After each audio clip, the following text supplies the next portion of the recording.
connected. President J, we're elected. Gino Achebe type of talented. It would have been my name cemented. Only one of a person aside. To body calling no gas. What I'm gonna say, I'm apologize. Never let to go on the rise. I know you tonight. Taking up a book on different sides. I can never talk. I can never move over the name. Oh, I'm a quaja. I'm a quata. I'm a quata. I'm a quata. I'm a quata. I'm pulling out Waka. I better go to the Kuapa. I gotta tag, boss come back. Or got by a lot of those kept down. If you go, I feel man. Elevago. We them boys. Ejebego.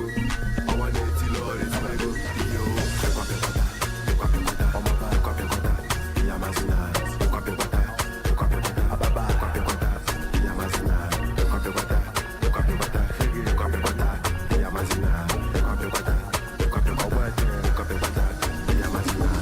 Chisomaga, Chisomaga, Chisomaga, Chisomaga, Chisomaga, Chisomaga, Chisomaga, Chisomaga, Chisomaga, Chisomaga, Chisomaga, Chisomaga, Chisomaga, Chisomaga, Chisomaga, Chisomaga, Chisomaga, Chisomaga, Chisomaga.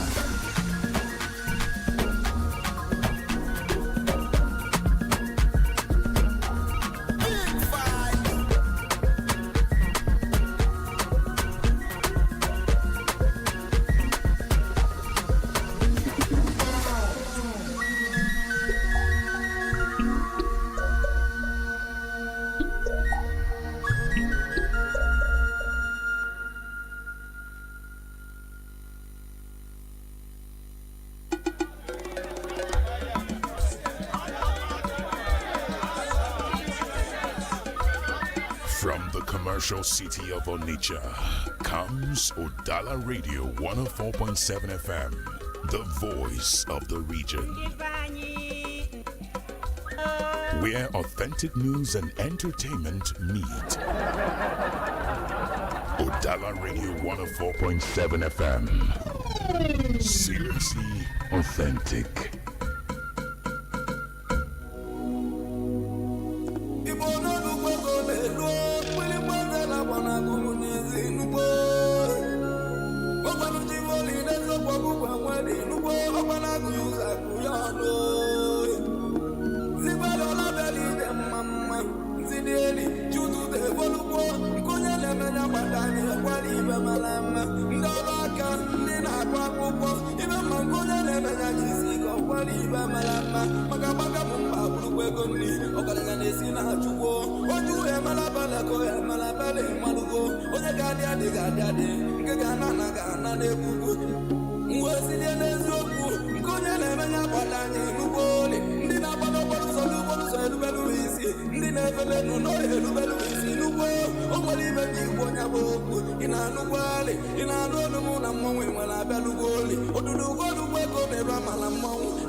When politics unfolds, when decisions are made, we reveal the impact.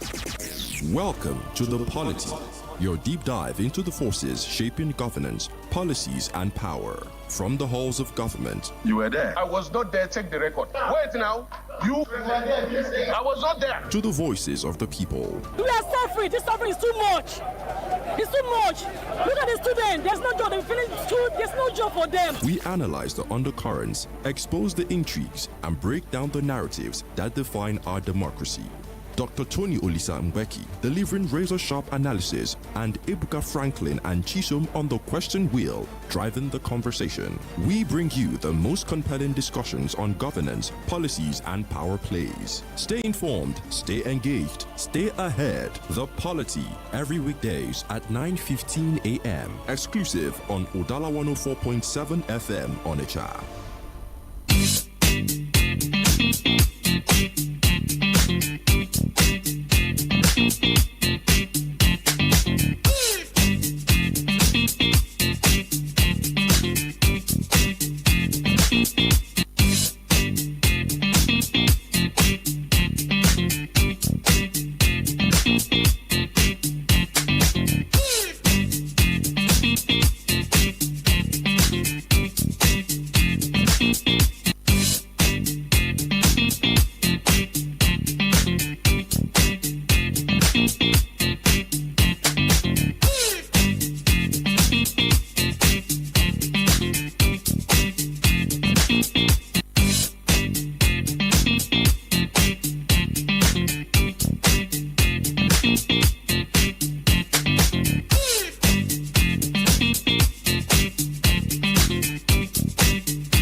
It was quite an eventful weekend all over Nigeria, and of course, started with the local government elections in Lagos State on Saturday, and of course, I'll call it heartbreaking news of the death of former military head of state and former president of Nigeria, Muhammadu Buhari. The military head of state I read about on the tabloids of history, but the president of the Federal Republic of Nigeria, I mean, as a civilian president, I personally witnessed what it was like to have him as president from 2015 down to 2023. And so yesterday he took a bow off the stage at about 4:30 p.m. in London after not a very prolonged illness, because according to reports he was admitted sometime in April, and as at the time of his death he was said to have been in recovery. Unfortunately, probably there was a relapse, and we got the news we got yesterday. And so all of those we're going to take a look at today on the Polity, live on Udala Radio 104.7 FM. Good morning to you and welcome.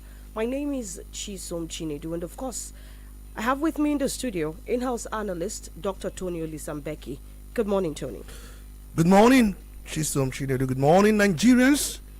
Good morning, the good people of Southeast. Good morning, in Anambra, in Onitsha, wherever you're listening to us from.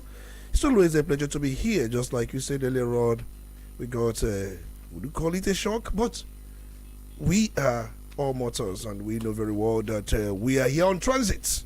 And at an appointed time, we are at different respective periods of our journey here on earth will take a bow. So, Buhari taking a bow is one of those bows.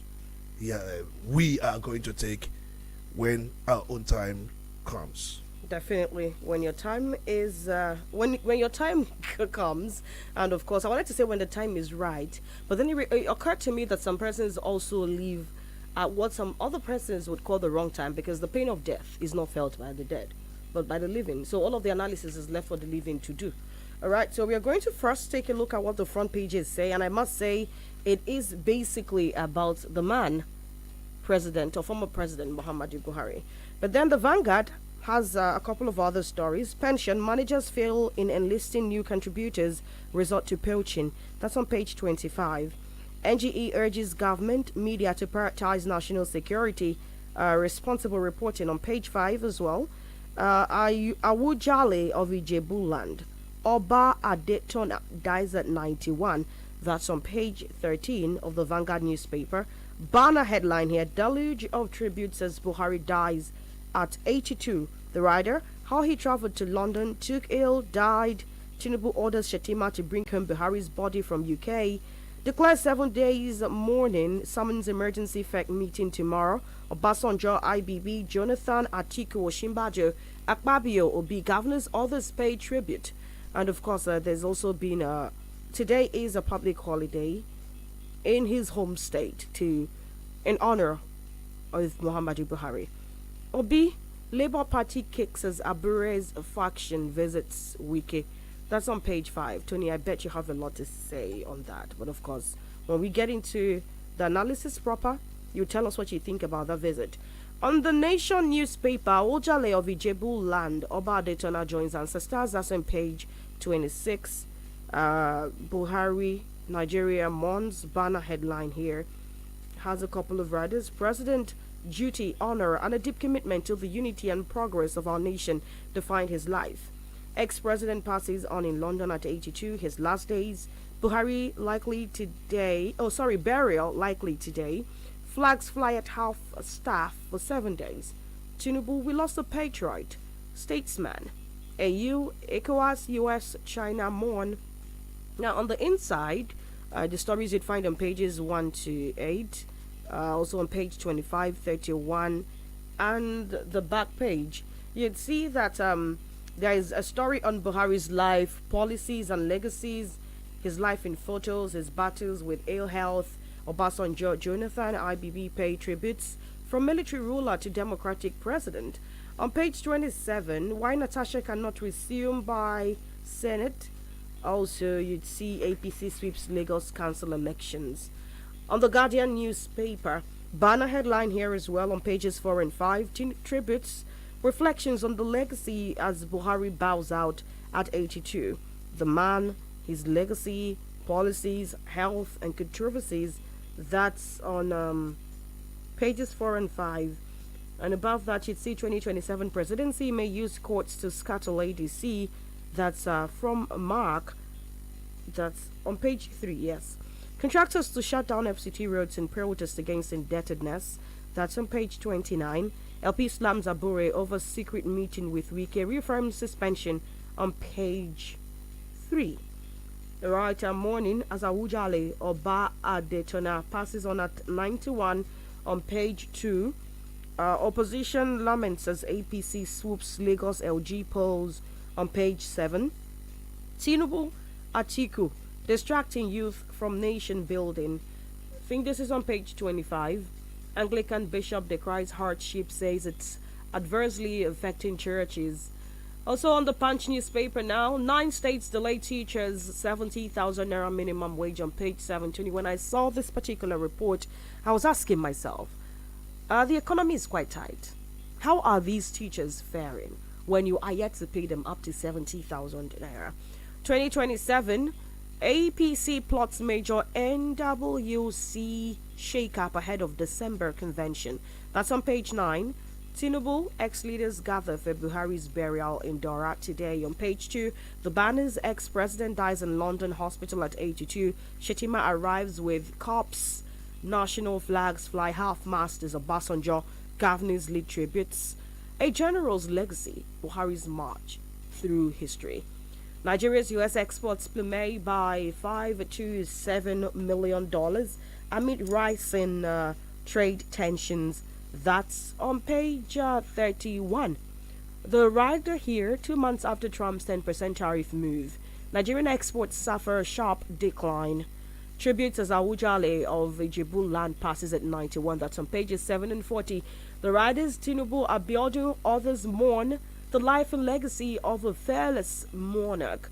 And of course, those are the stories you'd find on the front pages. Now we get into the real business of the day, which is making sense of all of these developments. And major on the headlines is the death of former president of Nigeria, former military head of state of Nigeria, Muhammadu Buhari. He was the military head of state of Nigeria from December 31, 1983 to August 27, 1985.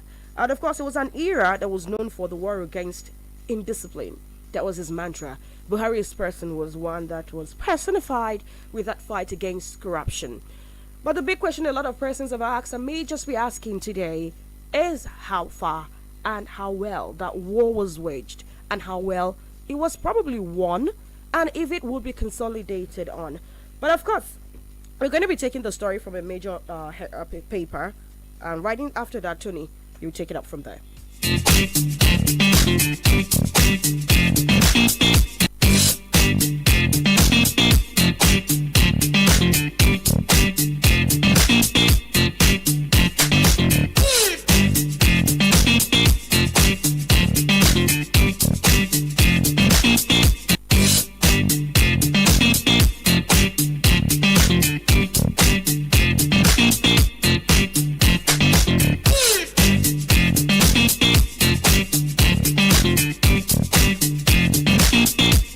So starting off with the Vanguard newspaper, the headline says, deluge of tributes as Buhari dies at 82.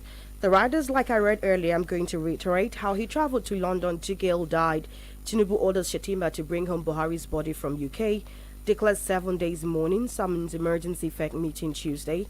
Obasanjo, IBB, Jonathan, Atiku, Akpabio, Oshimbacho, Obi governors, others pay tribute. Former President Muhammadu Buhari yesterday died in a London hospital after battling an undisclosed illness. He was 82 years old. And though the nature of the illness was not disclosed, the former president had been in London in the past couple of days undergoing treatment before his death yesterday.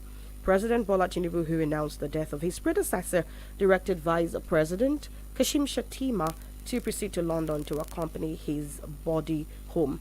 And of course, it's expected that he is buried almost immediately because he's a Muslim, and in line with Muslim traditions, it is what it is. It has to be buried. And of course, The show today, and of course, literally across all information platforms in Nigeria, is about looking at what it was like to have President Muhammadu Buhari as the person at the helm of affairs of the most populated black nation, Nigeria. I'm not even going to lie, like I said when I started, Tony.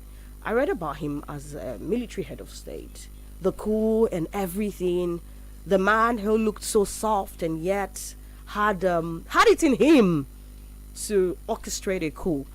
And of course, as a president, I felt what it was like to be led by President Muhammadu Buhari. And so when you talk about some really brilliant development and policies that have been associated with his government, you talk about the second Niger bridge, which was completed under him and launched, of course. And we're not even going to pretend like that wasn't a huge relief on the first Niger bridge, and of course commercial activities and literally everything in this part of the world, especially in connecting the West, the South, and the East. And of course, there was the launch of the 5G policy in 2021. There was the Lagos-Ibadan Expressway, the Abuja-Kano Expressway.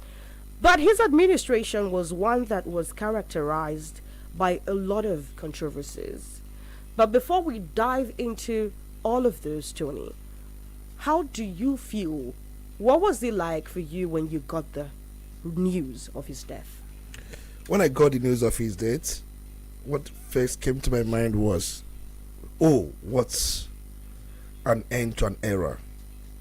He really saw an era that spanned over 8 decades, from 1942 down to 2025. So immediately the news got to my desk that former President Muhammadu Buhari is dead. My statement was, this is truly an end of an era.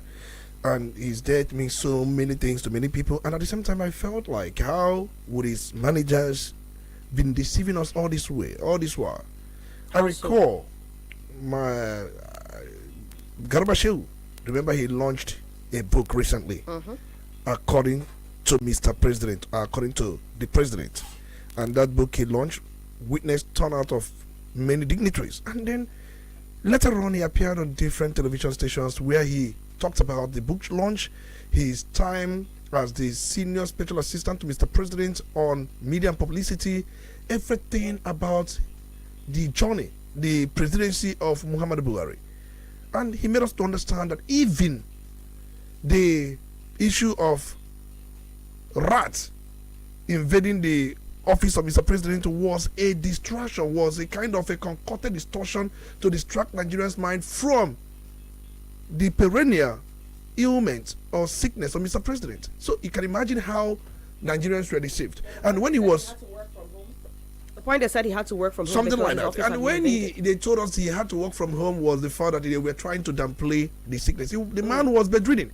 And outside that, he made us also to understand Mr. President was not in an intensive care unit, because that was also mentioned. He said no. There was this thought that even while he was making those statements, Mr. President was in ICU unit in London clinic, but he downplayed it.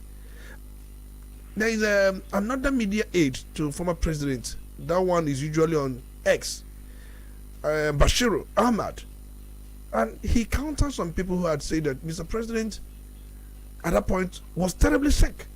He said Mr. President can as well jump, he can as well run. So this to tell you that most of these things were media stunts. So it tells you a whole lot about those who manage the media of any elected public official. Majorly, they don't tell us the truth. So just like I said, it's an end of an era, depending on how you see it. Some see Mr. President, or the former president, as somebody who is ascetic. Ascetic in the sense that he lived a simple life, disciplined lifestyle with personal austerity, where he never lived a flamboyant life. Some see him as somebody who is, or who was, incorruptible, in the sense that the perception around him, because he publicly declared his assets, in 2015, even when he was pressured. It was one of his campaign promises that he was going to publicly declare his asset. But when they got into office, they abandoned that promise. Nigerians were on their toes. Declare your asset. And when he made such declarations, we saw what was in that declaration, which I'm going to speak later on. There are some that felt that he was stoic, that he maintained emotional restraint even in a turbulent times. There are some that saw him that way. Some felt that he was tenacious. Somebody was so firm and unyielding in pursuit of his own goal. Yeah, 4 times he ran for presidency before he eventually won. Tenacity for you. Seriously. And then there's those that will see him as somebody who is principled, that he was guided by his own Islamic moral compass, especially in his early anti-corruption stance when you're talking about Tunde Diabon and others. We're going to talk about that later on. So there are some that will say that he was nationalistic, that he put Nigeria first in most of the things he does. But there are those that will say he was dogged, he was unpretentious. I could recall when he visited Ebonyi State twice, and then the issue of release of Mazen Namdekalu came to his table. He said, let the courts do their job. And then he was not going to mince words. I remember Mbazulika Mechi, who had gone to meet him and told him, my last wish. And then he told Mbazulika Mechi that your wish will be considered, which he never considered. We're going to talk about that later on. There are some that will say that he's great Muslim groups. There are those that will say he doesn't talk too much. And then he had this sense of humor. If you had come close to him, if Buhari makes statements, 5 statements, you will laugh over 4. He had this sense of humor.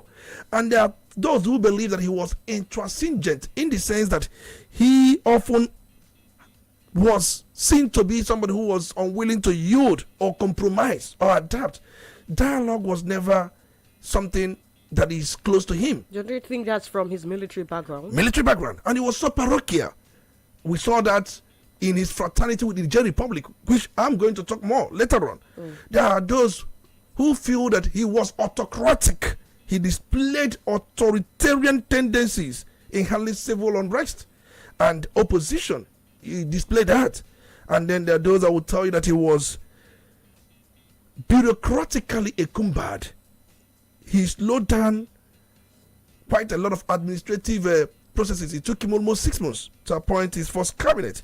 And there are those that will say that he was somehow obdurate. You know what that means? It simply means that somebody who is stubbornly resistant to change, especially in leadership style. Stuck in the past. That is it. When he promised Nigerians change, but he was not able to lead by that mantra. Because we thought that his administration would agenda the constitutional reforms and constitutional changes many Nigerians had thought about. Remember, they promised us state police.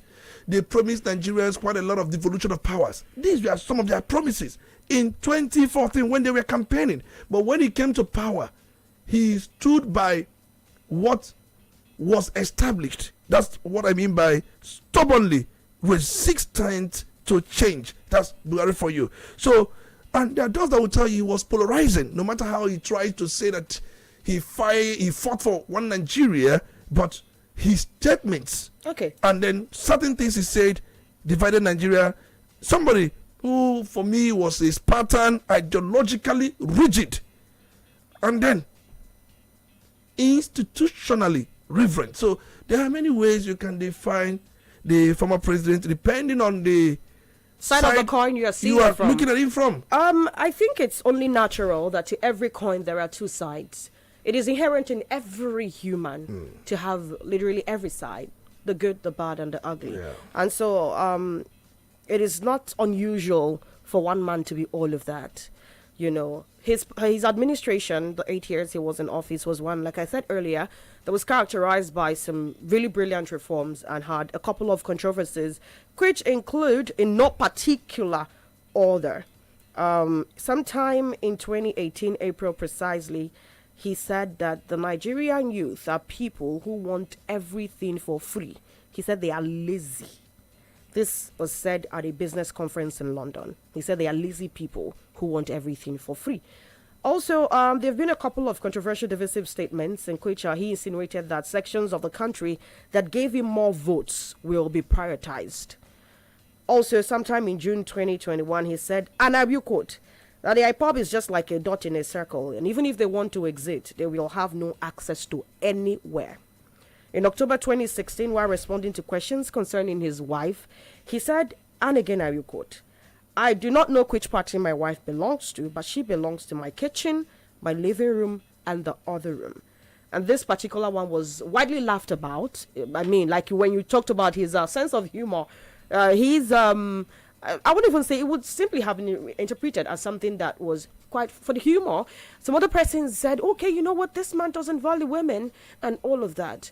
But we have also in the past seen policies that we are made to better the lives of women throughout the 8 years he stayed in office. One of which is, I remember there was a trader money scheme where women who had petty businesses were given certain financial assistance to boost their businesses.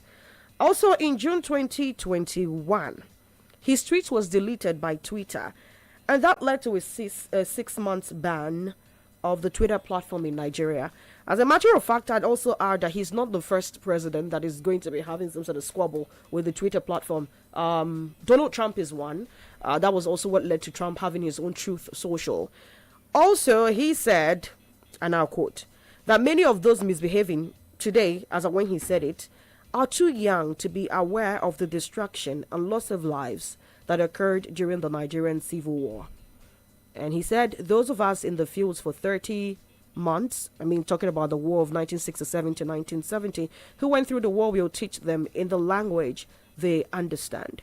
This was in reference to agitators of southeastern extraction. And apart from probably the subtle lace of maybe authoritarianism and force that may have eventually overclouded the message, where is the lie? I'd ask. Where is the lie? Now, this is also not going to be complete without mentioning his legacies. Of course, I talked about a couple of things that he did really right.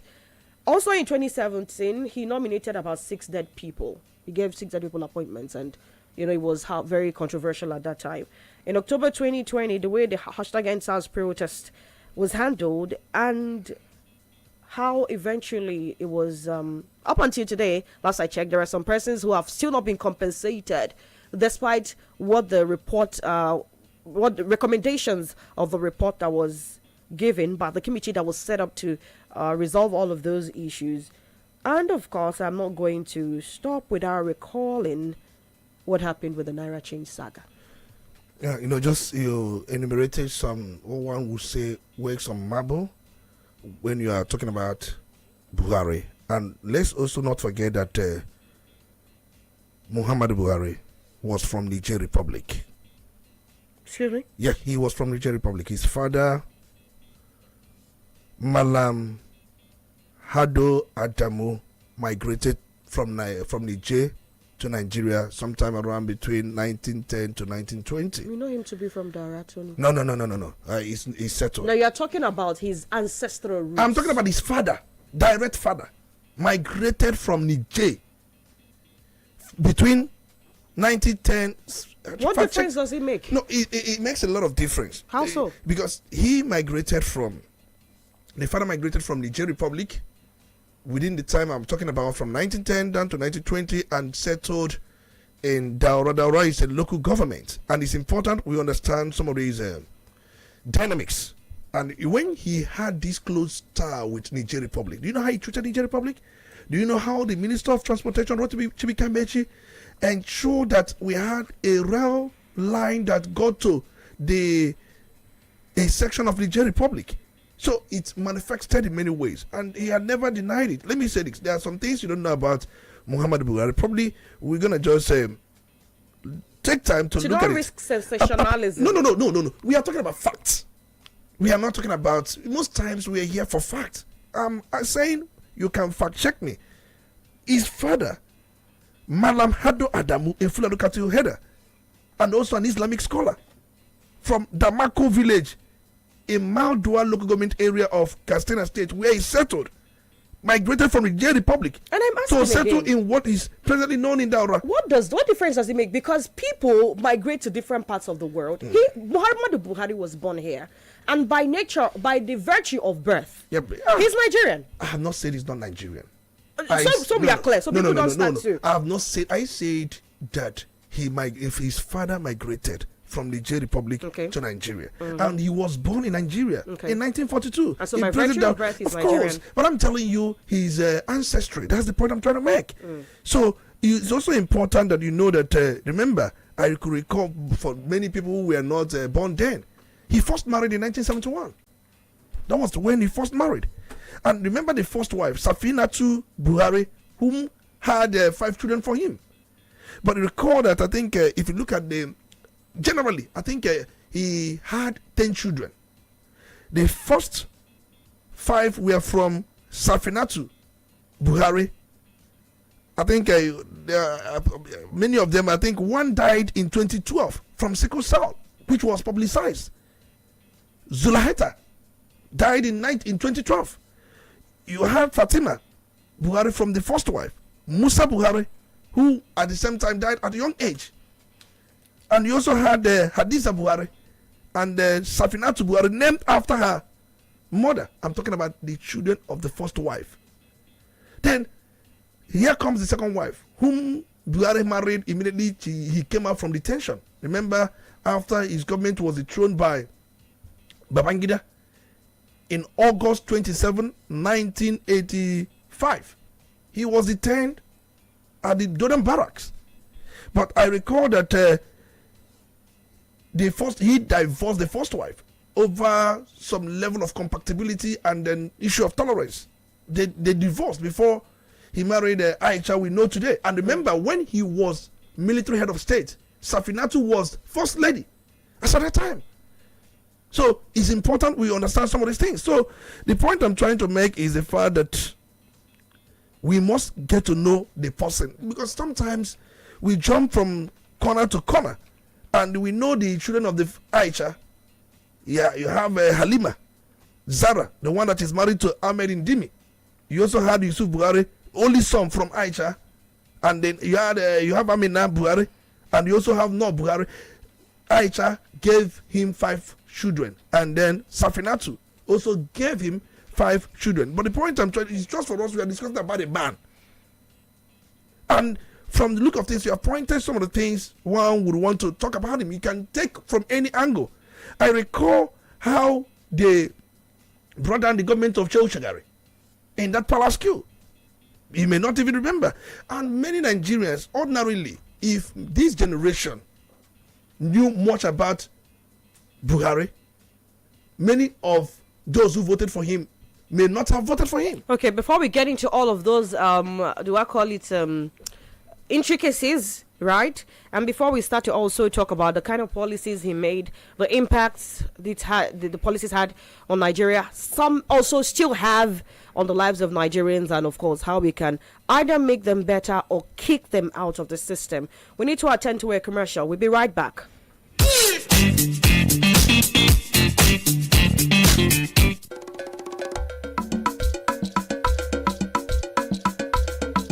Udala Radio 104.7 FM. Seriously authentic.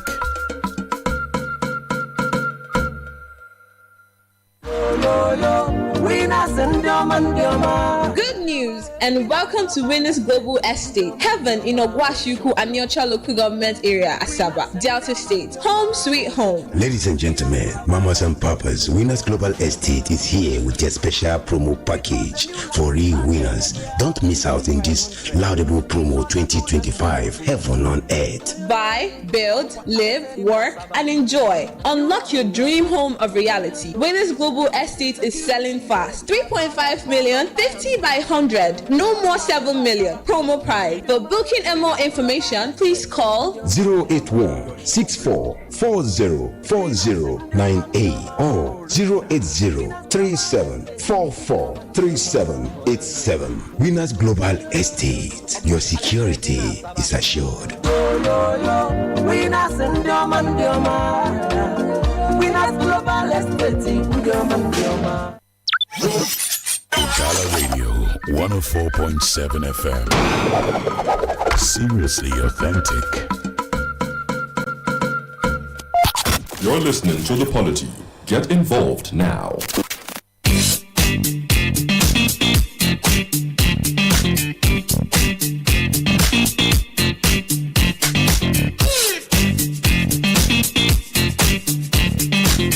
And if you just joined us, this is Studio Polity, live on Udala Radio 104.7 FM. My name is Chisom, and of course, I'm not alone in the studio. Dr. Olisa Mbeki is also here, and we've been talking about the life and times of former President Muhammadu Buhari.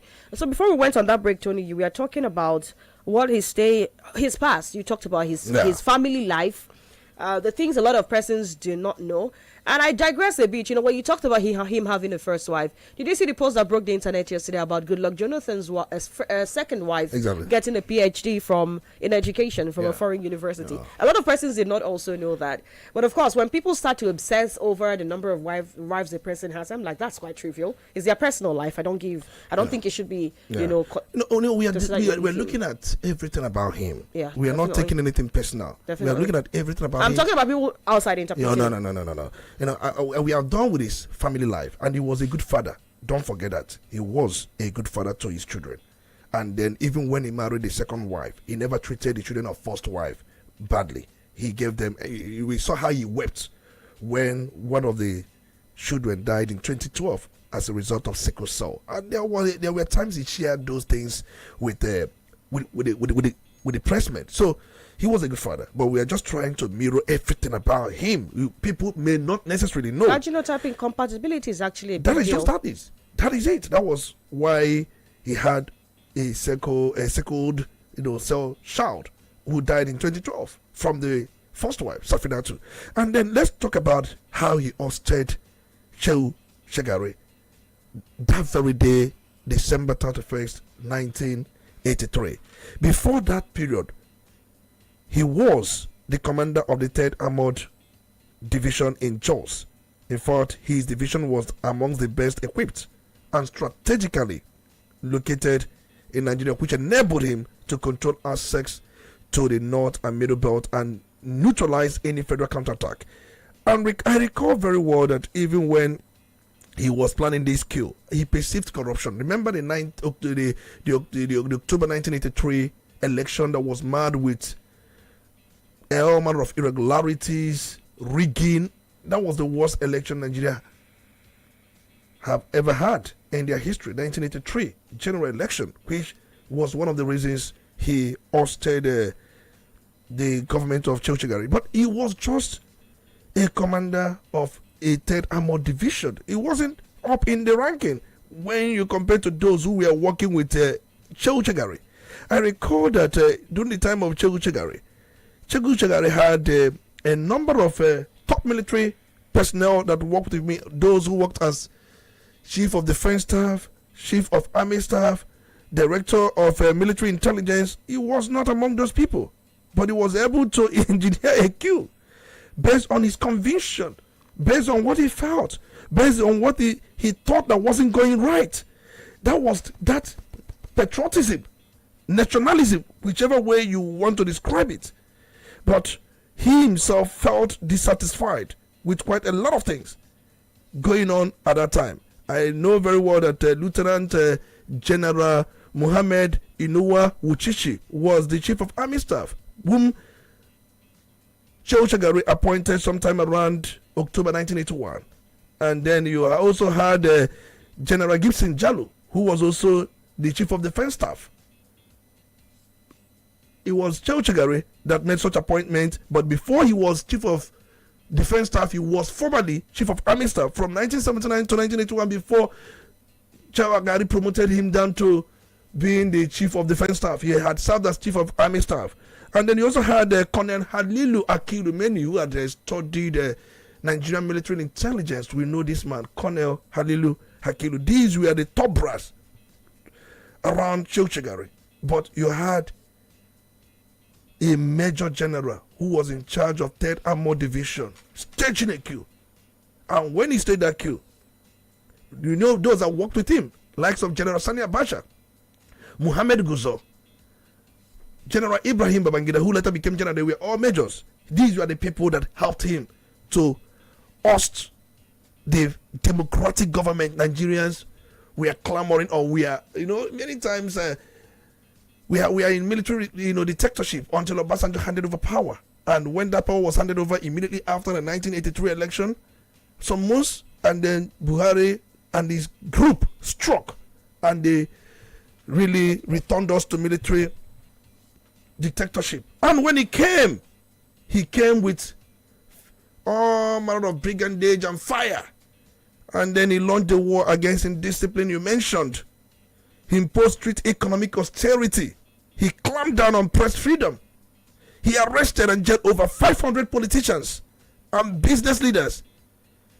In fact, he showed minimal tolerance for dissent, including arbitrary detention. He detains people at his own whims and caprices. I remember how, apart from the fact that he put Cheuchegari under house arrest, our own Elise Kweme was thrown into prison. I remember thinking Kirikiri prison. But many Nigerians felt so bad that how can you put the president under house arrest and then the vice president, you now put him in prison? That some people it was a parochial attitude, it was that nepotistic tendency which many felt that he had. And then there was quite a lot of tension he had with Babangida. Remember, immediately he came into power, he made Babangida as Chief of Army Staff. In fact, he appointed him as Chief of Army Staff in January 1984, after he removed Lieutenant General Wuchichi, whom he retired because Lieutenant General Wuchichi was the Chief of Army Staff under Cheuchegari, but he quietly retired him. No fracas with him. But immediately, Babangida became Chief of Army Staff under Muhammad Buhari. There was a difference in their policy. In fact, there was difference in quite a lot of things. Idiabo was seen, remember Idiabo was his Chief of General Staff, de facto Vice President. Idiabo was seen as the real power behind Buhari's rule. I think many of them felt that Buhari centralized everything in the hands of Idiabo, including Idiabo, and sidelined others that helped him to us democratically elected government. And Buhari and Idiabo adopted rigid moralist stance. And then I believe Babangida preferred tactical pragmatism, dialogue, and flexibility, which was not seen on the side of Buhari. Buhari was so rigid. And then the issue of intelligence control. And because Buhari did not fully trust the military intelligence circle at that time, you know what he did? Especially officers aligned with the Babangidas and then likes of Aliyu Muhammad Guzo and Halilu Akilu. In fact, these were men that Babangida never played with. I'm going to just let you know, there was a coup attempt in 1984. There was a rumored coup involving Brigadier Vassa and others that led Buhari to launch crackdowns on military officers. In fact, some military officers got the brunt of his rigidity at that time because of a rumored coup. Babangida reportedly viewed this as a purge of his loyalists. And that was when Babangida felt that we cannot continue that very well. And they felt that Buhari cannot idealize himself as the apostle of morality, where the country burns. So that was how he was, this Palace coup of 1985, that was how he was ousted on 27th of August, 1985. Idiabo was on Hajj pilgrimage to Mecca. Babangida launched a bloodless palace coup. Do you know what he did in that palace coup? He brought likes of Colonel Aliyu Muhammad Guzo, who was at that time former director of the DMI and at the same time NSA, National Security Advisor. Abacha, who played a lot of role. In fact, it was Abacha that was giving some press brief about that coup. And then remember Colonel Halilu, who helped a lot of things. They controlled in fact, they first blocked all the communications.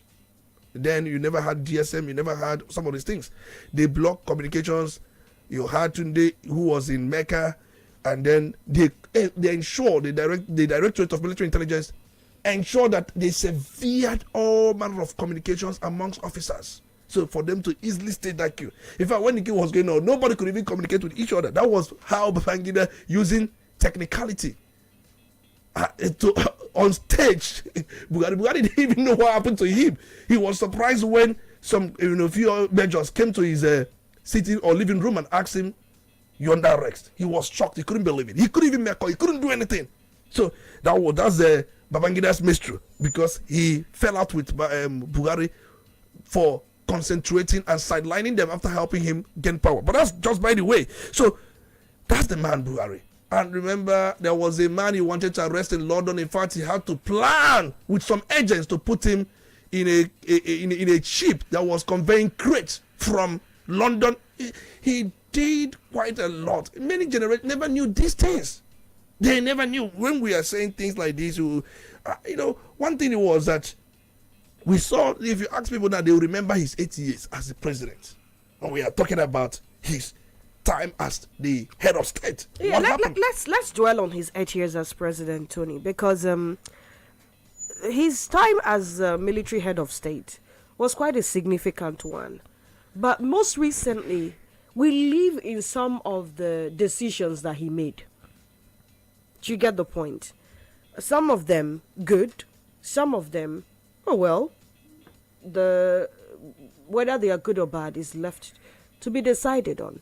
So what are some of those policies he made that you find really applaudable? And what are some policies he made as a civilian president that you found quite deplorable? Many of them. But then I would also want to follow that up because our economy deteriorated during his time as military head of state. Don't you think because of has severe, to blame? He felt that the military government was going to bring in something the civilian government never, brought or never had. But it was even worse. Corruption he came to fight became worse under him. Oh, you mean during his time I'm as just military head I'm of just state? trying to give you, proper transition. All there right. were severe shortage of essential goods. In fact, black market, it was during his military regime that we got to know much about black market. Smuggling boom across borders. There was massive inflation in food and commodities price when he was military head of state. There was collapse of small-scale industries that dependent on import, and Nigerians queued endlessly for basic items like milk and toiletries. If you want to take milk, you must queue. If you want to, everywhere queue, you must queue endlessly, even when those things were scarce. Well, don't you think it was necessary to curb this madness among Nigerians? Definitely, but we are literally a people who had no rules. Do you know? Let me share a story with you. A friend of mine went to a vacation in, I think, I can't remember the exact country, but she said that she didn't know that it was a queue. It was a queue, and then she went to the front, to the counter you get to get something. Do you know what the person said? Oh, I'm not. Some persons were like, oh, she has to be a Nigerian, or she's a Nigerian. That's why. They obviously do not observe queues in their place. Do you get it? Definitely. We are a people who were just anyhow. We behaved anyhow. So don't you think what he was doing then was for our own good? What he was doing, I never said it wasn't for our own good, but you don't make less of supplies and allow people to queue up endlessly. Okay. My concern was no supply. The scarcity of some of these things. I'm not, definitely, if you have supplies, people must queue. But when these supplies are lacking, people were queuing endlessly. So that's just the major point I was trying to drive at.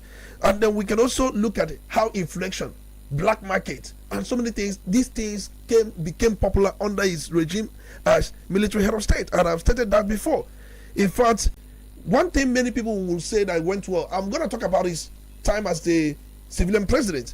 He rejected IMF conditionalities like currency devaluation and subsidy removal. So there were things that went well under him because IMF tried, which Babangida later accepted. And then, in fact, that was when the economy was turned upside down. Immediately, Babangida accepted IMF and World Bank conditionalities on currency devaluation and their support programs. That was when Naira became crashed from before. Then Naira was ahead of dollars. But do you think that Buhari resisted it? We must also point it out. Do you think that him resisting it was not set up political? Because I recall an interview by one of his media aides a couple of weeks ago, about 2 weeks ago, and he said that the petroleum subsidy was long overdue. He pointed out the fact that as of 2023, the budget did not capture the subsidy past the first half of the year. Noting that within them, the caucus at the Asa Rock, they already decided that subsidy has to go. But in order not to turn Nigerians against APC and win the 2023 election, they had to keep it intact after the election, that it was like some sort of organized removal. And so if you say that President Muhammadu Buhari resisted it, Was it not in political interest? Remember, you won't say political interest. I'm talking about his time as head of state. Okay. He was not really into politics because there was no political party at that time. I'm jumping to civilian rule. You are still in the military era. You are so much in a haste because the one of civilian rules. Many people know about it. Most of the things he did, many of us know about it. We are talking about most of us that do not know the ones he did while he was military head of state. So that was why I'm so much emphatic about the ones he did as military head of state, because the ones he did as a civilian president, many of us know it because we live in it. So the point I'm trying to make was the fact that let's quickly transition to the ones good policies he made as a president. He had the agricultural transformation and anchor borrowers program. Even though it wasn't impactful, it was launched by the Central Bank of Nigeria in 2015, and where loans were given to farmers, especially those who are farming rice, maize, and cotton producers, where he felt that there was need to boost local price production. And remember, issue of subsidy removal under his time as a president, he said, though the Nigerians, we are going to suffer if subsidy was removed. There was so much pressure on him by IMF, by World Bank, by different economics analysts, and so many of them, economy analysts and economists, many of them pressured him, but he refused. And there was also Nigeria Infrastructure Fund, where he thought there was need to invest in road, rail, and power infrastructure, but he kind of because of his nepotistic tendencies, sanctioned some of these things in the north. I don't know if those ministers who worked under him felt his pulse and then felt the need to ensure that some of those things circulate more in the north. Then you talk about these key projects like Second Niger Bridge, which he brought down to the east, which we never had. Jonathan couldn't do it. Many successive governments couldn't do it. It was an idea that was mooted in 1981 by Chagari government. Since then, no successive government was able to put it in place. It was Buhari that borrowed money from world lenders and got that project executed. They talk about Lagos-Ibadan Expressway, rail lines like Lagos-Ibadan, Osa, Abuja, Kaduna. So you talk about his executive order, executive order 003 and 005, where you talk about local content promotion. So much particular that his executive order 003 talked about directed government, MDAs, and then parastatals to prioritize local products. But you can also talk about digital economic boost. These are some of the things we can talk about. I'm talking about his policies as a president, civilian president. Then you talk about, you mentioned it before now, the social investment programs, the Empower, the trader money, and so many of them. We are stipends and then business supports we are giving to youth, petty traders, and vulnerable groups. Then there was also Presidential Enabling Business Environment Council, PBEC. But you talk about these bad economic policies. We had multiple exchange rates and forest crisis. We saw what the magnitude of corruption that happened under MFL as CBN governor. There was massive arbitrage opportunities where the official market, the official window was selling at 400 and something. Then you had the black market that was selling about 600 and something. If you look at the gap, it was so huge, it benefited corrupt people around him. Then you talk about fuel subsidy that ran under him, where NNPC changed it from subsidy to under recovery. And we saw how it was massively polluted. It was a syndicate, a business of corrupt minded people. The subsidy ran under Buhari. Remember, when it was under Jonathan, it was the same, but it in fact widened under Buhari because it was opaque and the corruption prone. No declaration. In the case of Jonathan will tell you what was declared as subsidy. In this case, NNPC was given total charge where CBN was cut off, where they make revenue and spend whatever they want to spend on the same revenue they made. In fact, by 2023, Nigeria was spending over 400 billion naira monthly on subsidy, which was unsustainable. So there was this reliance on ways and means, which naira was printed. We are told that CBN was printing money. How many trillions of naira was printed? So look at his inconsistent power sector reform. It was a charade. Debt accumulated under him. Nigeria's debt profile when he became president rose from 12.1 trillion naira in 2015 to over 77 trillion in 2023. And yet there was poor economic. We went into recession twice. There was poor economic growth. In fact, debt servicing consumed over 90% of our revenue. In fact, the moment he was handing over, it was 100%. So that's just how our economy was in total shambles. Buhari, remember when he was coming as a president, many of us profiled him and said, Buhari wasn't that intelligent chap. He wasn't.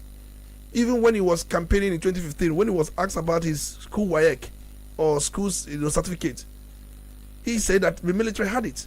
And efforts were made to reach the military. The military said they had none. And it was one of the points the other party challenged his candidacy. Recall? And then, see, the thing is, you talked about how he marginalized the Igbo race. He never pitied them. I remember the first 40 appointments Buhari made as a president, civilian president. He had just one Igbo man. And just like you pointed out in one of the Ways on Marble, where he said that those who gave him 97% and those who gave him 5% cannot be treated alike, even though he was trying to make him out of it. So how can he prioritize those who gave him 5 above those who gave him 97? You made mention of that. So, and you also saw how his Operation Python dance, Ebuka, that was introduced in the Southeast. Did you have to say that? No, I have to. We are looking at everything, so I can't skip any. I want to remember everything. All of a sudden, we saw how the zone was militarized, how the southeastern zone was totally militarized with the Operation Python, and they were so hard on the. It could have been since the instruction given to them. I don't want to bring the issue of Mazen Namdekan, how his home was invaded, even when there was a bell granted to him by a court of competent jurisdiction. And we have listened to those players who say that they got instruction from above to invade his home. How would somebody who was granted bail, if there is need to get the person arrested, the bail must first and foremost must be revoked, and the court will now order his arrest? There was no such order from the court. All of a sudden, you invaded somebody's home and they want to, I don't know, these were some overzealous acts under him as a president. You mentioned the issue of the dot in circle, where the Twitter broadened his handle. And what did he do? He pulled Nigeria out of the social media space, and we lost close to over 500 billion naira within the period. He wasn't looking at the economic effect or consequence of such. He was so much concerned about his ego. Why would he be pulled out? What did you tweet? That these people are like a dot in a circle. That is one thing one would say as a president. He couldn't have said it, but people said out of the abundance of how the mouth speaketh. So you look at his presidency, one would easily say that a particular region was so demonized based on their attitude. You pointed it out that his time during the Civil War, because I remember during the Civil War, he was the commander of Platoon 2, and then I know how they were his platoon, and then other operators, they conquered Soka axis. They were the ones that conquered the east through that axis. Remember, he was a minister of petroleum resources twice. First under Obasanjo, second under Sani Abacha. And remember some of the things that happened. His statement about Abacha looting, in fact, he projected Abacha as a saint. For him, Abacha never looted, even when there were returns under his government coming from Abacha, because Abacha appointed him minister of petroleum and then allowed him to champion some kind of cleansing within that very sector. So we can go on and on. He represented quite a lot of things for different persons and different personalities. Nigeria became what it is today as a result of his handling of the country. We are more divided as a result of his presidency. It's on record that over 46 major abductions happened under him as a president. Are we forgetting that? The idea is that we are saying everything we know about his time, both as a military head of state and his time as civilian head of state. There were a group of people in the country that were emboldened, that ransacked villages, ransacked towns, burned down places. And that is the fact we are still handling today. It wasn't like this. Under Obasanjo, did you hear about a particular group of people or ethnic group invading a town, invading a village, cleansing them, burning down everything? So, my dear, the thing is this. Just like I told you, if you look at between 2014 and 2023, there were at least 46 confirmed mass abductions. Remember when Chibok girls were abducted in 2014, and then the politics around it. We felt that if he comes in as a president, it will be a thing of the past. It never. In fact, I must let you know that this happened mostly between 2020 and 2022. But also remember, it started in 2015 when he became president. Immediately became president, a particular group in this country saw themselves as Lord and Savior, and they were doing things with impunity. Look at the economy currently. Look at how divided we are as a nation. Look at his appointment. What Tinubu is doing today. That's why most time people say, yeah, President Tinubu is sectional, is appointing. No, he learned from Buhari. He learned from Buhari. Most of the security seats, he reserved it for the North. Majority of them, not all, majority of them. So, he came in as a president at a time we needed healing, at a time we needed cohesion, at a time we needed oneness. What did he do? He poured fire, divisions, and we saw it. Yes, there are things you can give it to him, and that we are being objective here. There are things you give that, yes, he was someone calling and said he never did anything right. He brought second Niger Bridge. One will ask at what cost? He borrowed money from 12.1 trillion down to 77 trillion. So that was the debt he left. But now, what's our debt? What's our debt? He has even tripled under the present administration. So when some people will say that, yes, didn't Tinubu say he will continue from where Buhari stopped? And then I was so much concerned that why didn't he bear the name of his father, Malam Hado Adamu? I'm aware, in fact, many may not even know this. The word Buhari, I think, is in present Uzbekistan. You know, there's a city called Al-Bukhari. There was a scholar that was so much known in that very city, and then over time, over centuries, the name changed from Al-Bukhari to Buhari, a Fulani name, and that's how he bore it as his first name.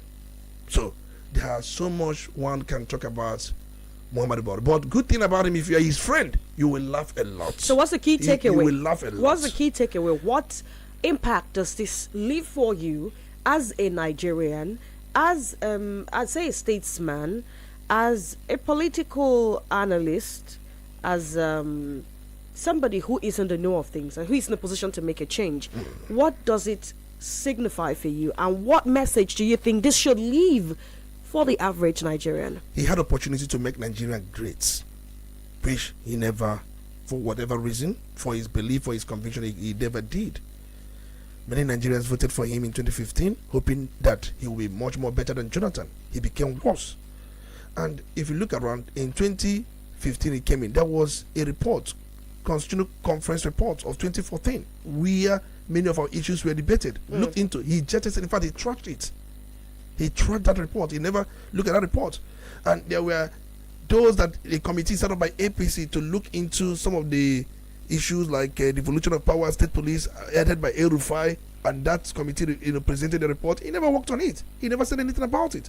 And he was not open to change. He wanted to return this present form, where states go cap in hand at every month for their FAC allocation, and he never invested in agriculture as expected. Forget that Ankoboro's program, which was never impactful. I'm going to say it. And there was insecurity during this time as a president. We never witnessed the level of insecurity we witnessed. What message there were kidnappings. There are so many things that happened under him. He had opportunity. You still not answered my key takeaways. What message? The message for me, yes, you can't discuss the history of this country without looking at his time, one as a head of state and also as a civilian president, and at the same time the need for leaders to know one day they would be judged by their actions, by what they did while they were in power. Now Nigerians are passing not just judgment, but their own understanding of the kind of person he is. For those who are praising him, yes, he's a very good friend. And one thing, he's a reliable and dependable friend. If he wasn't reliable and dependable, Tinubu wouldn't have become a president. He was the one that believes in whatever he believes in. And he was somebody that you can't say he will change overnight. He will change his mind. He will tell you his mind from a go, so that you will know about him. He wouldn't change. So he had no room to pretend. No pretension of any form. All right, we are taking a break at this point. Attend to some commercials. When we come back, we'll make sense of that visit Abure took. That visit he made to Wike's place, and all of the things that possibly signifies in the political circle come 2027, and of course as we progress in the off-cycle elections around the country. Do stay.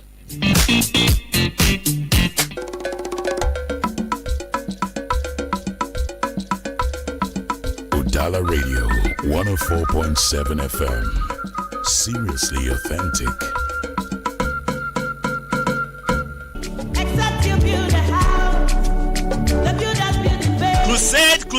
Crusade. Yes, so this one a mega once in a lifetime kind of crusade. House of Sublimes Properties Limited, the reigning real estate company known for zero problems, invites you to this land crusade with theme Gospel of Lands Crusade. If you have bought land anywhere and you are experiencing any problems or challenges, this crusade is for you. Highlights, connections, business deals, relationship meetings, first class entertainment, plus many other things. Date Sunday 20th of July 2025. Venue Night of St. Christopher Hall, All Saints Cathedral, opposite Red Cross Onitsha. Time 12 noon prompt. Come and get your breakthroughs. Get fee free of charge. For inquiries, call Bishop on 081 36 40 4171 081 36 40 4171. Come one, come all. House of Sublimes Properties Limited. Your peace of mind. Quality bread. Wendy's bread. For your family breakfast. Wendy's bread. Wendy's bread. Mama, papa, they like Wendy's bread. Wendy's bread. Even children, they like Wendy's bread. Wendy's bread. Wendy's bread. You get it better, tasty, we go sweet your belly. Wendy's bread. Wendy's your bachichoma. Wendy's bread, the champion. Wendy's bread, your tasty bread. You can contact us on our official address, Second Business Park, Enugu Road, GRA, beside Onitsha, Anambra State. We also have another branch at St. Michael Plaza at Tandy Road. Also contact us on 070-1149-1571. Wendy's bread, your tasty bread. Wendy's bread.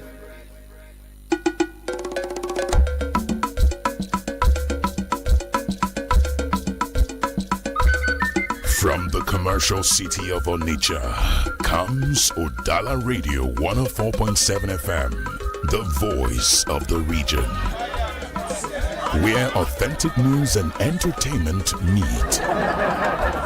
Udala Radio 104.7 FM, seriously authentic. You're listening to The Polity. Get involved now.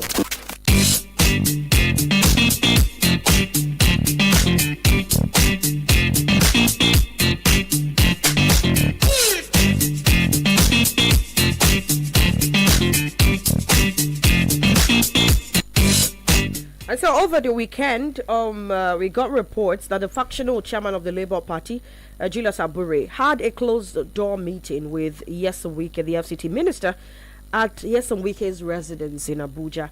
The details of the meeting remain unclear, but its timing has raised eyebrows as it follows closely on the heels of a public demand by the Abure-led LP faction for Peter Obi, the party's 2020 presidential candidate, to leave the party over his involvement in a new coalition led by the African Democratic Congress, ADC. The last time there was an insinuation, a question concerning his statement about not leaving the Labour Party yet and still expressing his support for the ADC. Mr. Peter Obi said 2027 is still far from now, and so all things will be put in place before then. What do you make of this visit? It tells you what we've been saying before now, that you keep hearing the voice of, Esau and hand of Jacob. So it's just very clear. And remember, Abure has come out in his full scale we never knew before now, and some know, and I know that he has been working with Wike.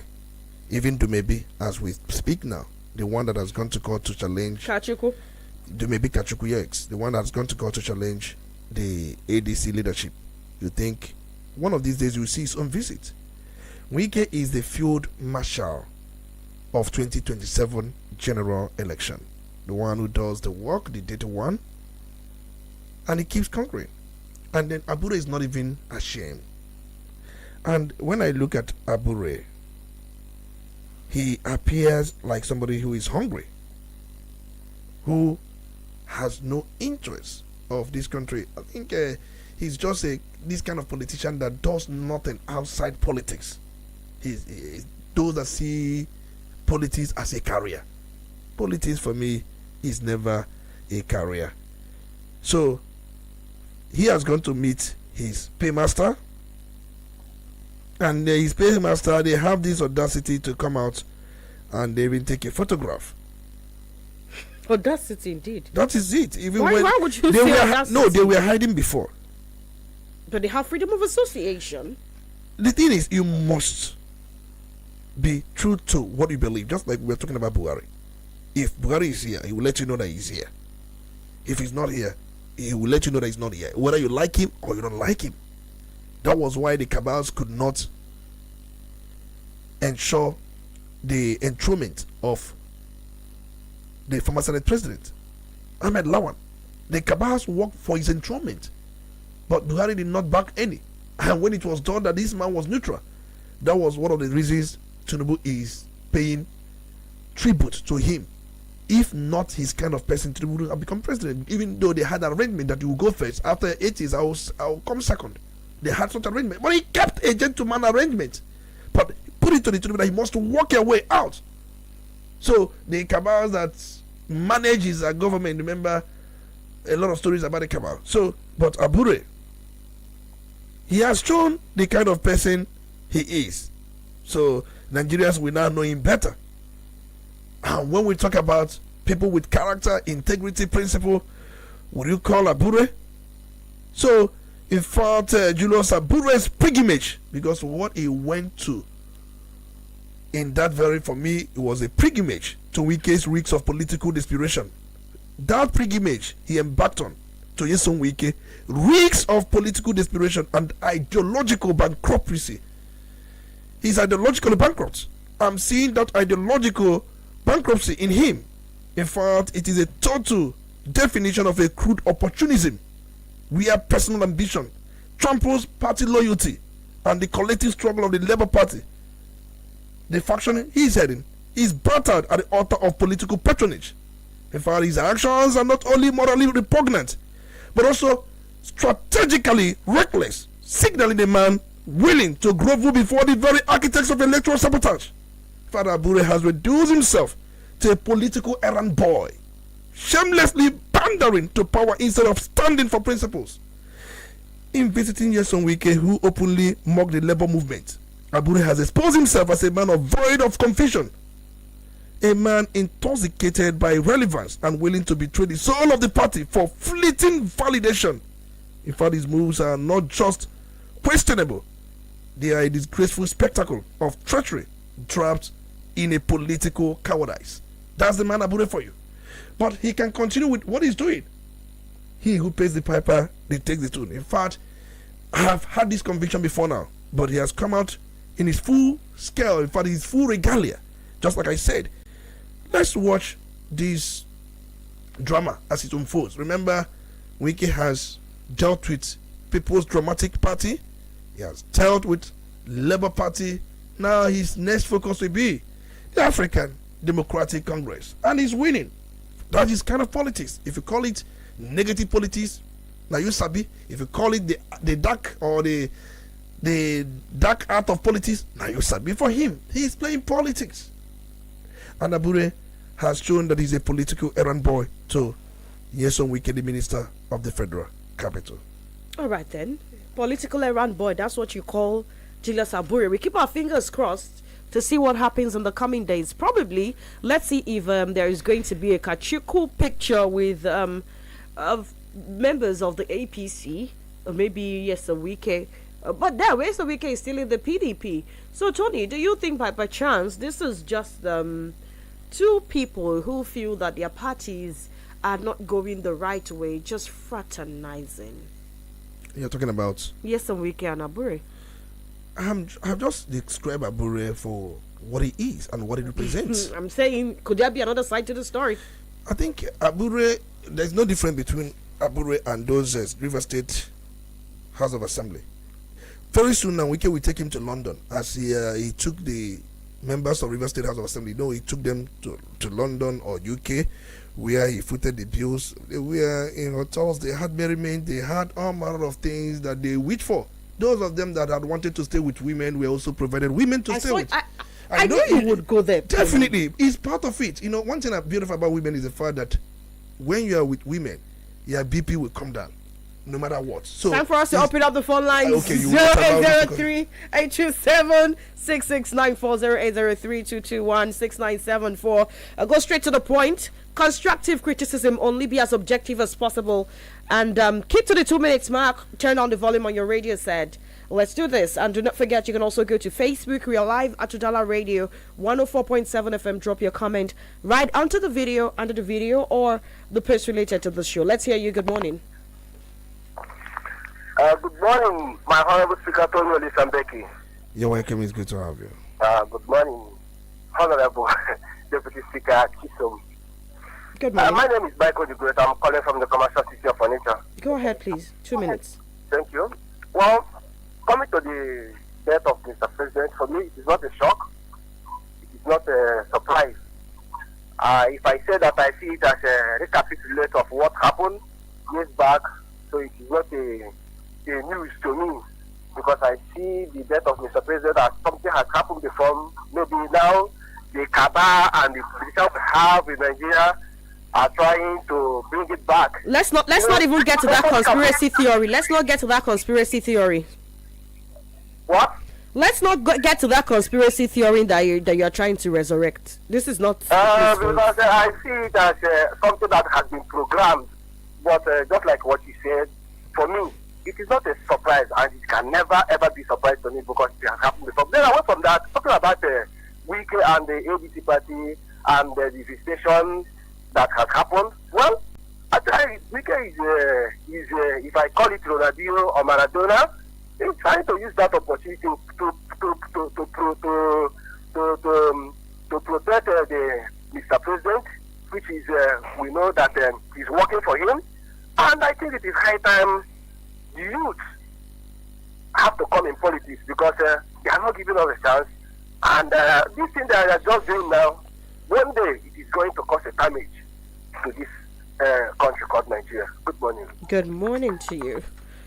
Keep it straight to the point. 0803-827-6694. Good morning. A very wonderful morning to you. Good morning. Lady of the House, Chisom Chinedu. Good morning to you, Honorable Speaker Olisa Mbeki. You're welcome. It's good to have you. Thank you so much, Honorable Speaker, for reaching your live from Onitsha. Go ahead, please. Yes, the news break yesterday, the passing away of the former president. Almost when we are watching the Club World Cup. Okay, that was before the Club World Cup. Very interesting game. So that I was watching with keen interest all the foreign media to pour in their condolences. I followed France 24, TRC World, mention most of these foreign channels. All I could see is just what do you call it, the former president of Nigeria passed. But I expected US, UK, Dubai, Canada, all these European countries, Asia, to pour in their condolences. Except that we say pour in the condolences. I don't know if you are getting what I'm saying here, Chisom Chinedu, yes, Honorable Speaker. So I couldn't. I was a little bit disappointed. Hello? Are you there? I think you may need to reconnect, alright? Good morning. Good morning. Good morning. Good morning, Dr. Tony. You're welcome. It's good to have you. I'm okay indeed. I'm calling from Onitsha. Go ahead, please. Just to thank the speaker there for the compendium of facts and things he put across for us to know about Buhari. Just encourage him and to thank him very much, because he's just boosting the morale of most of us who are just following the dictates. So that is it. What I have to say about this week, the last speaker was talking about him being the Maradona. He's not all that Maradona. When Dr. Olisa Mbeki described how he described Julius Abure, I will just describe Wike of the same sort, because he was clamoring to get well, which he didn't know that one day it will be the end of it. So he's trying to just manipulate everything because of how the powers for now. So that's what I'm saying. My motive of calling is just to thank Dr. Olisa Mbeki for what he had the compendium about Buhari's whatever, and how he does everything. So that is to thank him. I have nothing other again to say. All right, that people should be mindful and be very, very clear about this very politics. Knowing fully well that there are so-called people whom we just say that we choose them to go and represent us there, and they are just so egocentric. They are not thinking about the multitude, but so self-centered. So that's what they should be clear on whatever that is happening in Nigeria. All right. Good morning. Udala Radio, good morning to you. Good morning. Tommy. Good morning. And good morning to you, Tommy Olisa Mbeki. You're welcome. It's good to have you. Of Mario Case, you are coming from Monitor. Go ahead, Mario. Well, let me start with the government of Nigeria. I want to ask, why must Buhari die in London? I will keep asking this question. You always record the Nigerian politicians dying in foreign hospitals, and they are not dying in Nigerian hospitals. That is why I am not even. But let me not don't go far. I will keep asking this question. Why must he die in London hospital? Former president of Nigeria. Well, let me leave that. On the side of Abure, well, it has shown what Mr. Speaker said is exactly what I am even thinking. Because when I said that APC are controlling what is happening in both PDP and Labour Party, now it is clear that what we are saying is true. That something is not happening in what is that his name? ADC. And they don't want another party to grow. Okay, you may need to try to reconnect. Hello, good morning, Udala Radio. Are you there? Yes, good morning. Hello. We can hear you. Good morning. God bless you. Good morning, everyone of you here. Good morning. I'm very, very happy for what the analysis towards Nigerian politics. It's an excellent analysis. So it's a fact that I want to speak about our next president. I said that prophecy of Nnamdi Kanu has been fulfilled. So the whole country, Nigeria, should know where Nigeria is heading for. So it has been long, Nigeria has been played. It has been long. So Nigeria is very careful. So talking about Wike is getting time to fulfill his cost. He thought that all this is in will lead him somewhere. It will not lead him somewhere. It will lead him to a catastrophe very soon. And then we should know that all this is doing no elected national position that we will come out tomorrow in Nigeria that Nigeria will vote for him. They will not vote for him. It's exposing its negative forms more and more to Nigerians. So thank God. That's what I have to say. All right then. Let's hear you. Good morning. My name is Comrade. I'm calling from Onitsha. Go ahead, please. Go ahead. Thank you very much. The meeting between Nyesom Wike and Julius Abure has confirmed what the said the other time, that all the problems all the political parties in Nigeria are being caused by the president. And the way he made that statement, the naysayers, the online era, they are battling with all manner of bombardment, media bombardment. Yesterday, it has been confirmed that it was the presidency that is bankrolling Julius Abure. Such a shameless man, just like I described him. Then coming to the death of former president of this country, somebody just asked, why must Nigerian president die in London hospital? It is quite shameful that a man who was military head of state for 3 years and elected president for 8 years cannot even build a world-class and a befitting hospital in his village. We are not talking about Abuja. Just build it in your own village. He could not build it in his own. These are the people that, preach, let us love our country, let us be patriotic. And mind you, Mr. Speaker, when you say that he was Minister of Petroleum for 2 times, no, for 3 times, because under his regime, he was the Minister of Petroleum for 8 years. This is the man who presided over the affairs of over 250 million Nigerians.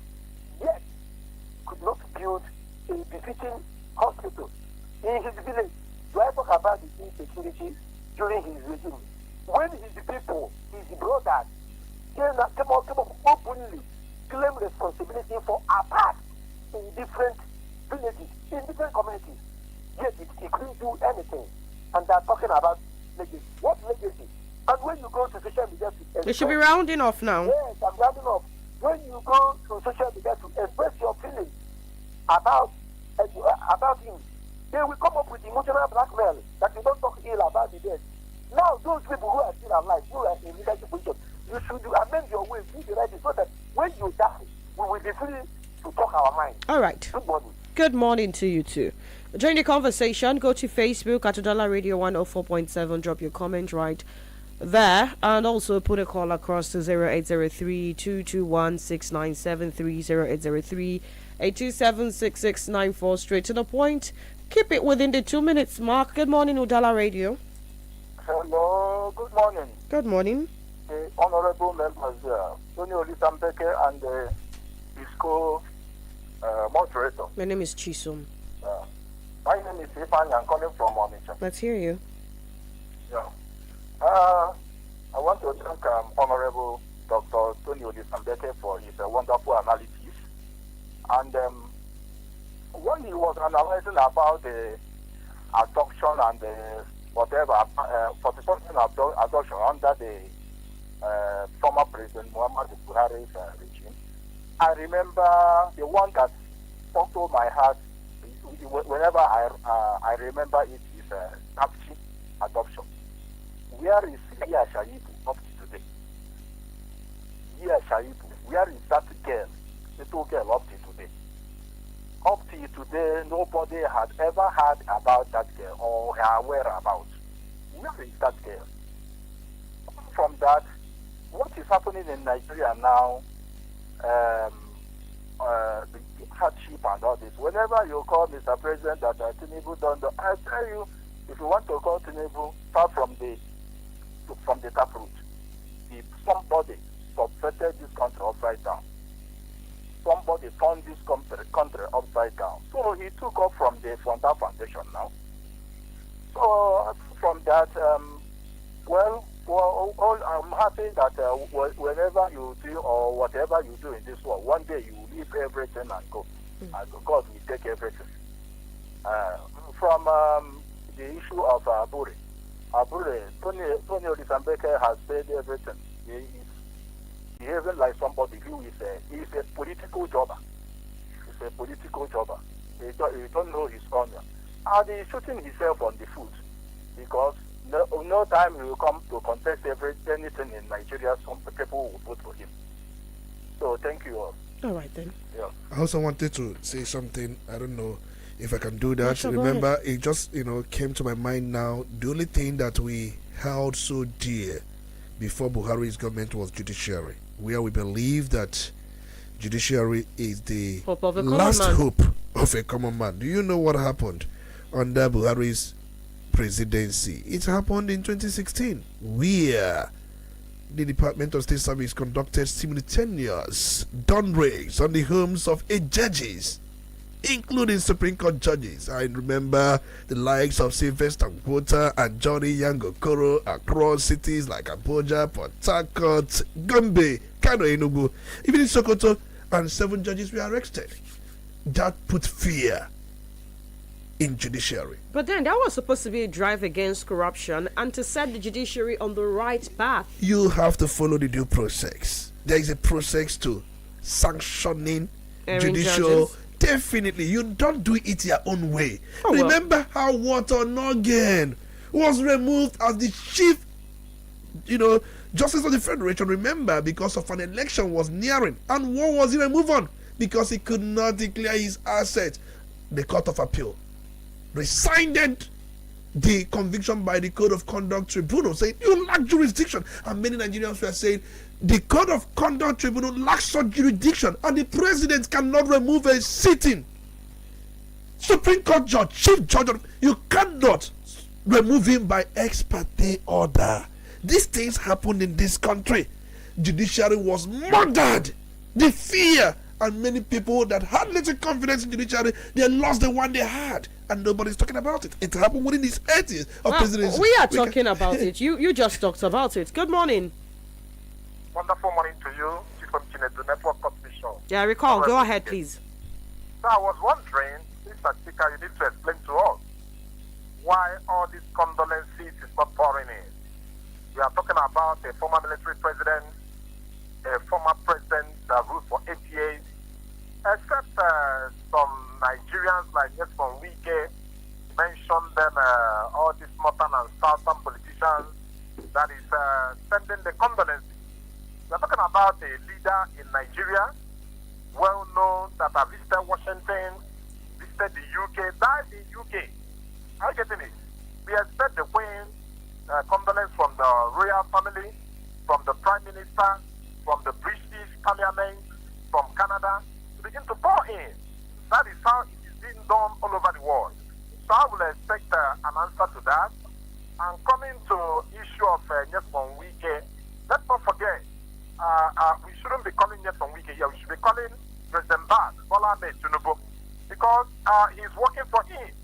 So this is their stock in trade to, bring down other political parties, other dissenting voices that can speak loud. So that is just their stock in trade. I'm not seeing it from Wike here. He's just being used, but the major actor here is the president. He can even working against Africa, working against all this. Well, let me just assure him that ADC is not just a Saka party. We are talking about Northerners who are in the party, and we have witnessed statements being made, even by highly respected Northerners that are in that party, that when you make peaceful change impossible, you make a violent change inevitable. So they shouldn't tread that path they're following, because they are not trying to help out this country. They shouldn't bring in a violent change that would throw this country into a turmoil, into a state of that is something that cannot be palatable for anybody. All they needed to do is to allow democratic, process to flow. You shouldn't be going where you're going. Look at the statement coming from the Vice President Kashim Shettima the other day, that the president has even no power to remove a councillor. He also indicted the president, telling you that come 2027, or even before 2027, is no longer business as usual. So the path that the president is going, using 14 years from weekend, bet you me, is almost becoming worse than even the president that have just passed on, Muhammad Buhari, because he's not practicing democracy, rather a tyrannical government that he has put in place here, which cannot do anybody any good. Thank you so much. All right then. Thank you for your contribution. We are going to head over to Facebook right after the score to see what you have to say over there. Good morning. Yeah, good morning, the parliamentarian. Make it snappy. Yeah, Obike from Obosi. Go ahead. I proceed. They say that dead men don't talk. The ex-president is dead. As you see me, whether he do this or that, I will never judge him. It's only God Almighty who will judge him. In life, anything anything happen to any man's life. No event in a man's life, no history. No matter who you are. What I need is to say, I'm sorry, God. Accept his soul. I don't need to condemn him whether he do wrong or he do this or that. I'm not God to judge him. It's only God in heaven who judge him. So now, what pains me so much is that the way life is going here, I know what happened today. And people are seeing, be you on top, be you president, be you governor, be you senator, be you House of Assembly, no matter who you are, one day. All right. I have to let you go at this point. Attend to a commercial quickly. When we come back, we see what you have to say on Facebook. A lot of comments I see there would take as much as possible. Do stay. 104.7 FM. Seriously authentic.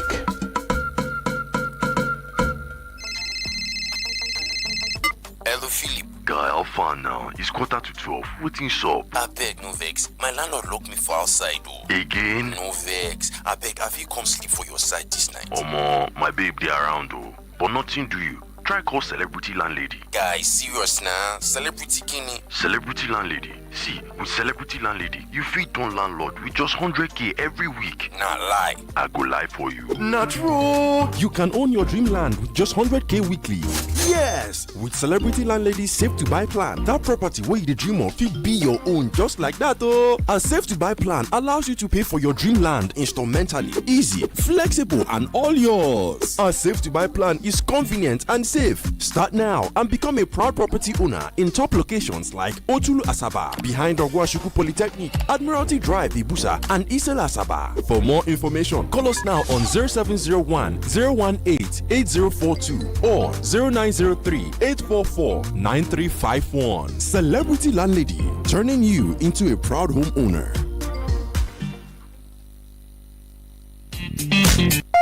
You're listening to The Polity. Get involved now.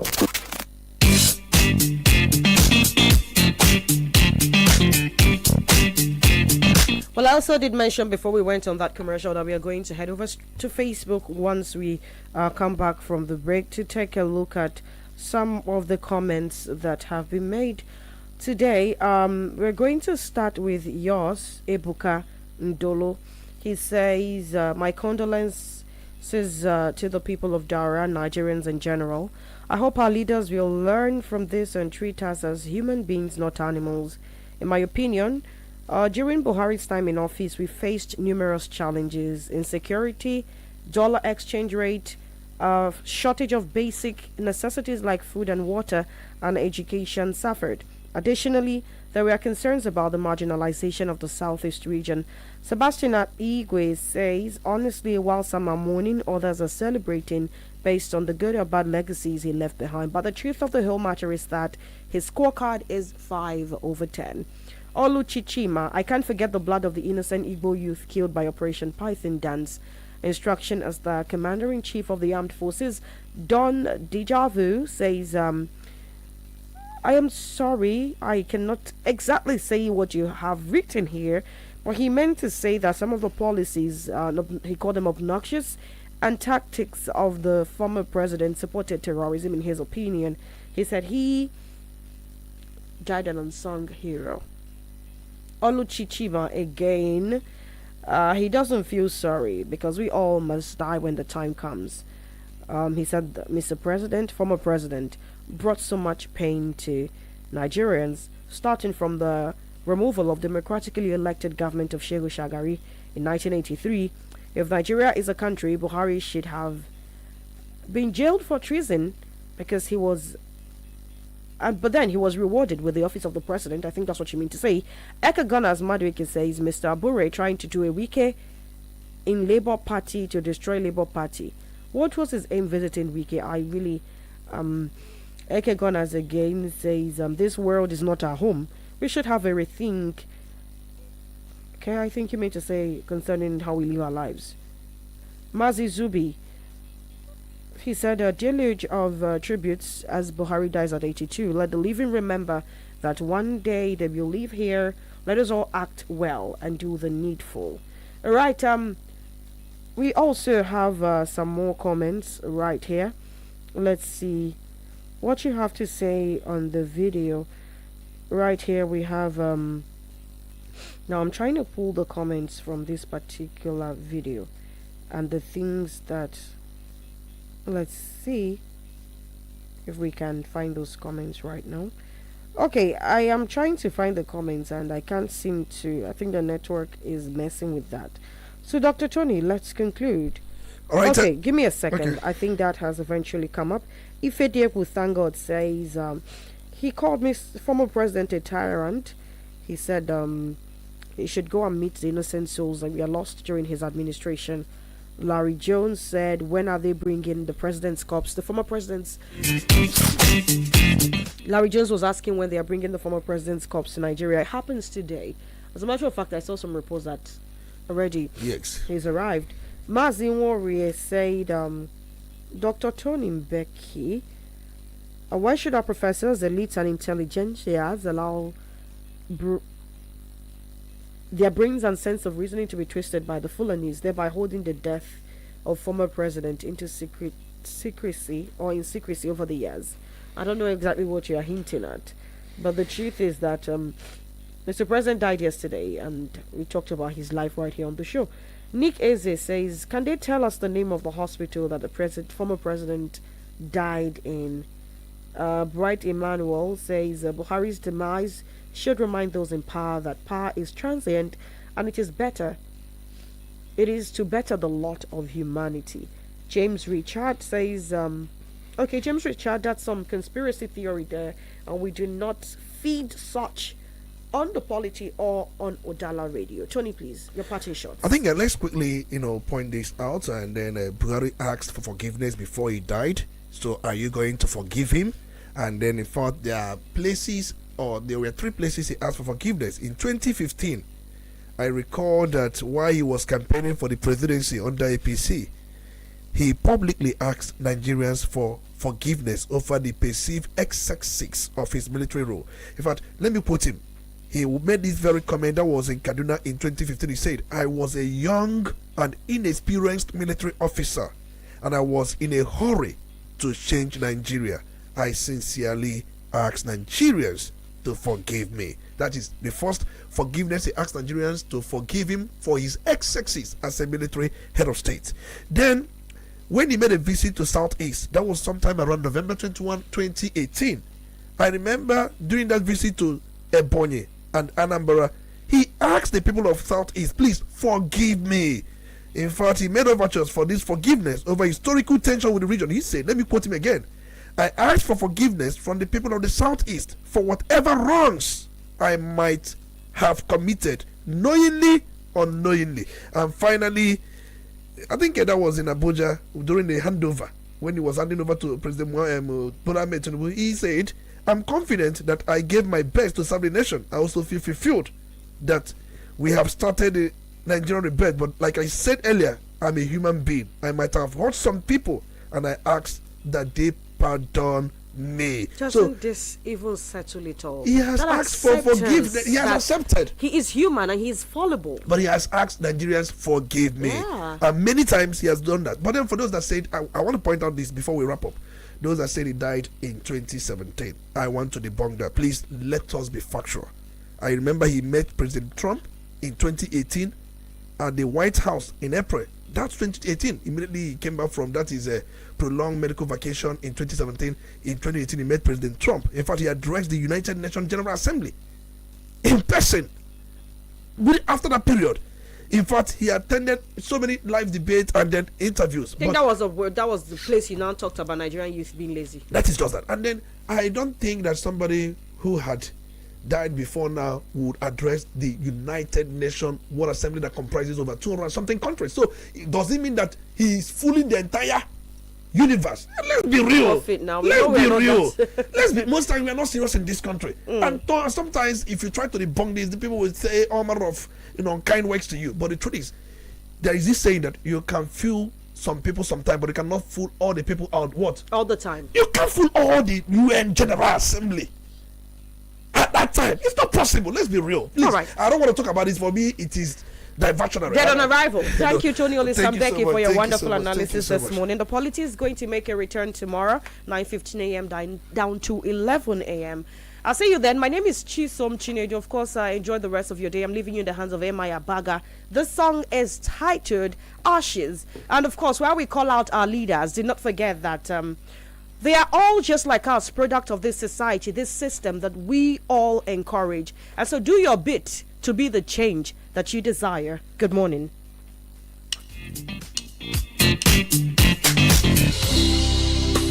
You know, I've been thinking a lot recently about what it means to give your life for your country. You know, and I think about all my dreams, all like the hopes I have of like tomorrow, of getting old, you know, being married, having kids. And I think about someone taking that away from me and what that means. As we reflect on, you know, and remember those that have gone, those that have passed, you know, I think how we can honor them is to let their ashes sing out through us and to sign up every day for the rest of our lives to never give up.